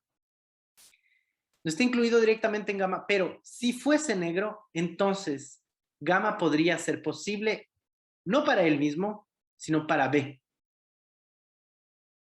¿Sí? El salto es el siguiente. A, B, dos blancos, puede ser blanco, puede ser negro, pero si fuera negro, entonces B podría pensar que es negro. Y en ese caso, C saldría. Y luego el desarrollo. Bueno, pero como no sale, entonces saldrían B y C, pero como no salen, entonces salen A, B y C. Salen y se detienen. ¿Y qué es lo que se excluye? Se excluye gamma. Por la salida y el detenimiento, es decir, por la primera escansión se excluye gamma.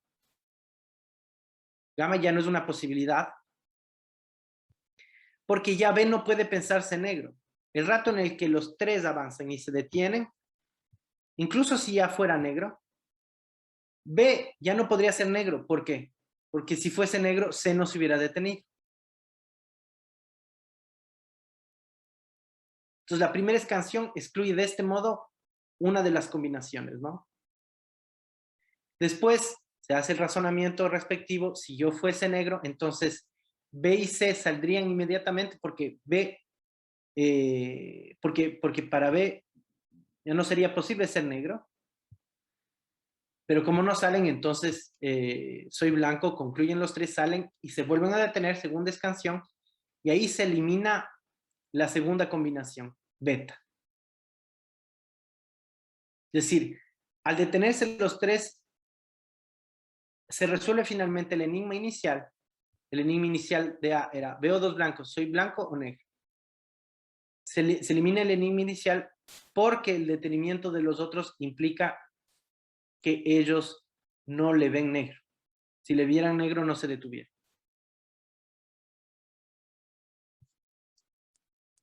Muy bien, eso es todo. Aquí es simplemente el esquema completo. Y les he marcado dónde se encuentran, dónde pueden leerse las tres instancias del tiempo lógico.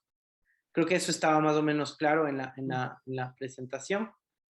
El instante cero es el instante de ver, pero respecto a un sujeto en particular, que es C, es el sujeto noético, el sujeto del conocimiento. El tiempo para comprender es doble. Hay un tiempo para comprender de cada uno de los otros. Este sujeto que Lacan llama el sujeto recíproco. Pero hay un tiempo para comprender del sujeto real.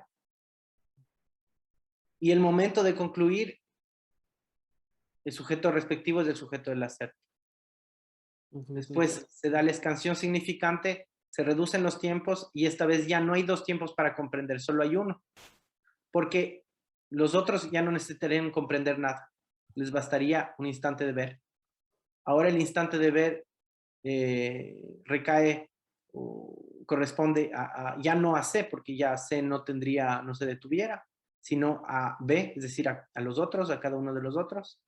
Por eso es que no tienen tiempo para comprender. Y se reitera el tiempo para comprender de A. Después del momento de concluir, Lacan habla de un rehacimiento del momento para concluir, o sea, tiene que el sujeto hacerlo otra vez. Tú hablabas la clase anterior de la repetición como siendo algo no de la escena que se repite, no de las elecciones, del tipo de elección de objeto que se repite, José, sino como un encuentro de lo real. Yo creo que hay una lectura cercana a esto en el tiempo lógico, es decir, la palabra como acto no basta una vez, no basta con decir una vez. Hace falta decirlo varias veces. Sí. Entonces, en la cura eso es lo que se ve, efectivamente. Se dice algo, se afirma algo, eso viene a desanudar y a hacer nuevos nudos. Ese decir se hace dicho, o convierte en significante, con el cual se relanza el movimiento y se retorna, se hace un nuevo rodeo y tú escuchas a los analizantes decir, pero bueno, esto ya trabajé, esto ya estuve por ahí, ya estaba diciendo esto, y tienen que volver, hay un volver a decir. Entonces ahí está ese volver a decir. Estos rodeos de los que habla Lacan, los rodeos pueden entenderse como este paso hacia adelante, detenimiento, otro paso, este progreso dialéctico en la desubjetivación, para decirlo en términos de tiempo lógico. Finalmente, en la segunda y última salida, ya no hay tiempo para comprender. Simplemente se trata de un instante de ver que los otros se han detenido dos veces y el momento de concluir es objetivo. La certidumbre es actual y los prisioneros salen de la prisión. Es interesante porque se ve cómo se ve cómo se va desarmando progresivamente y se van reduciendo, el tiempo para comprender se va reduciendo hasta volverse cero. Hasta volverse, sí, ser, exactamente, nada, ya no hace falta. Es interesante también lo que decías de que lo que hace corte en el momento para comprender, en el tiempo para comprender es el momento de concluir, porque justo me acordé Volver al Futuro y cómo hay esta escena en donde la mamá de Marty McFly, que en ese tiempo es joven, está en el auto con este Viv y creo que el Viv le estaba ahí intentando abusar de ella o algo así y va el papá de Marty McFly de joven y pensando que es el Marty el que estaba ahí con la mamá, él supuestamente iba a poner orden ahí, pero en realidad se topa con el Viv y el Viv se comienza a reír de él y le pega una primera vez. Y entonces es como que gana la chica, por decirlo de alguna manera, le saca de ese momento, de ese lugar, ella accede a ir con él, pero luego duda él.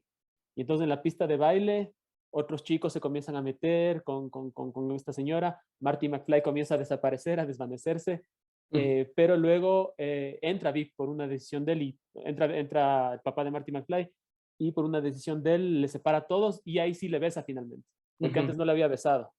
Pero hay como estos momentos de estas canciones, y hay finalmente la idea de que si es que el momento para concluir es lo que corta el tiempo para comprender, hay veces, digamos, en lo que relatan los pacientes, en que no haber tomado una decisión eterniza ese momento para comprender y se vuelve como una especie de real que insiste por la oportunidad perdida, por qué no le dije esto a esta chica, por qué no tomé esa decisión de este negocio en ese momento, etcétera, etcétera.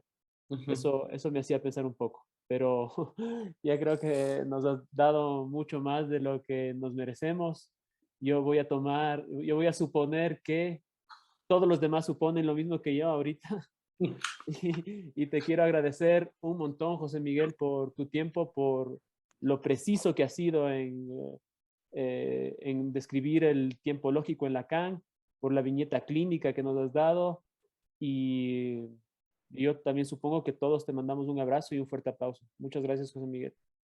Muchísimas gracias a ustedes por la invitación, gracias por escucharme y bueno, lo que sí lamento es haberme demorado un poco tanto, tal vez hubiera sido también interesante poder discutir un poco más. Bueno, pudimos discutir en el transcurso del seminario, entonces también salgo muy contento y muy agradecido con ustedes de la invitación. José Muchas Miguel, gracias a ti. quería hacerte una pregunta pequeña. Este punto al que hacías alusión al principio de la estructura no tiene tiempo. ¿Podría decirse que la estructura no tiene tiempo, pero sí tiene lógica? ¿O tiene más lógica que tiempo? Y yo cuando hablaba de la estructura que no tiene tiempo, me refería a la estructura en sentido de Saussure, en el sentido lingüístico, por ejemplo. Creo que más bien la estructura tiene tiempo. En Lacan la estructura tiene tiempo. Lo tomo como ejemplo la idea de la estructura temporal de la que habla en el texto del tiempo lógico, pero también en ciertos momentos de su enseñanza, no recuerdo exactamente, no podría dar la referencia precisa, pero él va a hablar, por ejemplo, de la diacronía incluida en la escritura misma. Si es que pensamos en Saussure, para él había la sincronía y la diacronía, los ejes del lenguaje, pero la estructura de la lengua solo se ubicaba en un plano sincrónico. Para Lacan, la estructura incluye una diacronía y es por eso que se puede hablar, digamos, podríamos materializar la estructura o en todo caso leer un aspecto de la estructura a través de los matemas del discurso. Pero eso no entra un poquito en contradicción con el planteamiento de Freud en relación a la atemporalidad del inconsciente, no necesariamente. Freud no habla de atemporalidad, dice que el inconsciente no conoce el tiempo. No conoce. Después se leyó efectivamente como una temporalidad, sobre todo por la idea del anacronismo, ¿no es cierto?, de los motivos del padecer. Es decir, que un padecimiento actual tiene las más de las veces un motivo pasado. Entonces, se trata de un problema anacrónico que no corresponde al tiempo actual y que está estancado ya en el tiempo.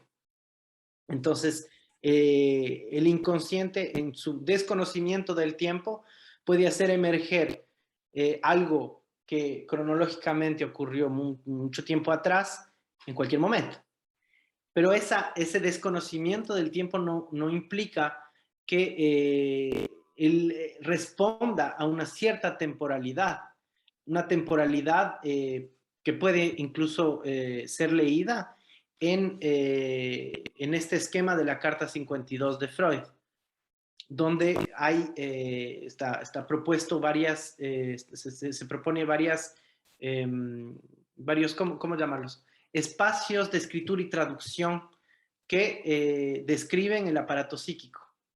Entonces, percepción, comienza por la percepción, signos de percepción, inconsciente, preconsciente, consciente. Los tres del centro, dice Freud, son la memoria, son el aparato psíquico, y ahí se da una escritura y una transcripción de los elementos, ¿cierto? De esta escritura y transcripción, elementos que se quedan como que no han sido transcritos son los elementos patógenos, por así decir. Pero justamente ahí está la temporalidad puesta en juego. Ahí está una temporalidad. Una temporalidad que tiene menos que ver con la duración o con la cronología que con lo ordinal. Es una concepción de los números que la utilizamos todo el tiempo, pero que no la analizamos suficientemente, creo yo, que tiene que ver con lo primero, lo segundo, lo tercero, lo cuarto, lo quinto. Es este tiempo el que necesariamente está en el inconsciente. Muchas gracias, José Miguel. Muchísimas gracias. Bueno, muchas gracias a todos. Nos veremos la próxima semana. Muchas Te gracias. agradecemos de nuevo, José Miguel. Muchas gracias. Gracias. Muchas gracias. Les agradezco Claro. mucho. Bueno, no, espero podernos ver pronto. Seguro será así. Seguro será así. Yo también espero verte pronto en persona. Te mando un abrazo, José Miguel. Buenas noches. Un abrazo. Buenas noches, gracias. Muy bueno.